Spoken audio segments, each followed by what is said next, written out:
is CNN Breaking News. You're watching CNN's continuing coverage of the terror attacks in France and Mali. Welcome to our viewers in the US and around the world. I'm Lynda Kinkade. And I'm George Howell. Stay with us through the hour as we bring you the very latest developments in these two major stories that we're following. Just a short time ago, we heard from the President of the United States, Barack Obama, reiterating the U.S. commitment to defeat ISIS. He was speaking at the Asia-Pacific Summit in Malaysia. Listen. We will take back land that they are currently in. We will cut off their financing. We will hunt down their leadership. We will dismantle their networks and their supply lines, and we will ultimately destroy them.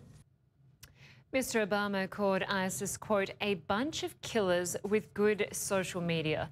He also mentioned the Paris attacks, urging people not to give in to fear. Meanwhile, in Europe, in Brussels, it looks like a ghost town.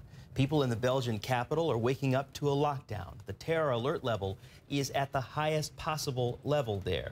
Officials fear an attack in multiple places at once.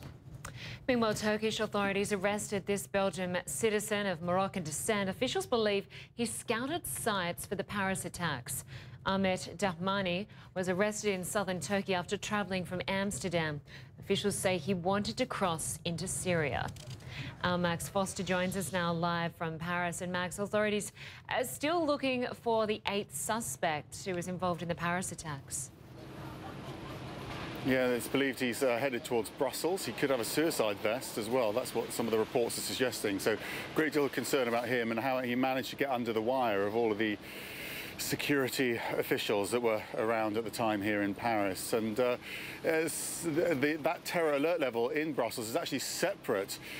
They have had separate confirmed or sort of precise information, is a better way of putting it, about a possible Paris-style attack on Brussels, which is why that city is on this high level of alert. Virtual ghost town, as you say there. People just weren't out and about as they normally would be on a Saturday night because the restaurants, the bars all closed down early because of this concern about people gathering and causing congestion, which would possibly be a target. So such concern there in Brussels after what happened here in Paris. We can cross though to Drew Griffin, who's there. What do you know about the investigation and what caused this major alert there?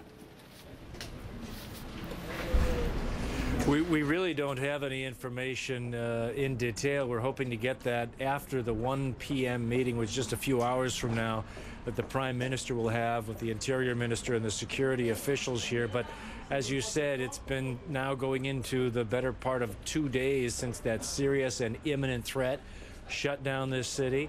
And Max, this was separate than the search for Abdul Salam, the missing Paris attacker. So they have not explained what that threat is, other than to say it was a Paris-style attack that they were trying to thwart. And to do that, they wanted to shut the city down and empty out the public spaces, keep people off the metro. All of that remains in place. As you can see, people are trying to go about their normal lives, but so many of the stores are closed, so many of the cafes are closed, that it is really difficult to call this anything approaching normal. So we're waiting to see what the authorities will release today in terms of what they can tell us about the threat and whether or not, Max, whether or not it is indeed over. Max?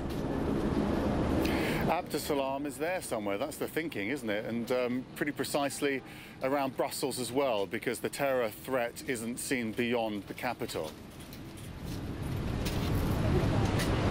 That's right, but keep in mind that the search for Salah Abdul Salam began last Saturday afternoon when he was identified as the 8th missing attacker.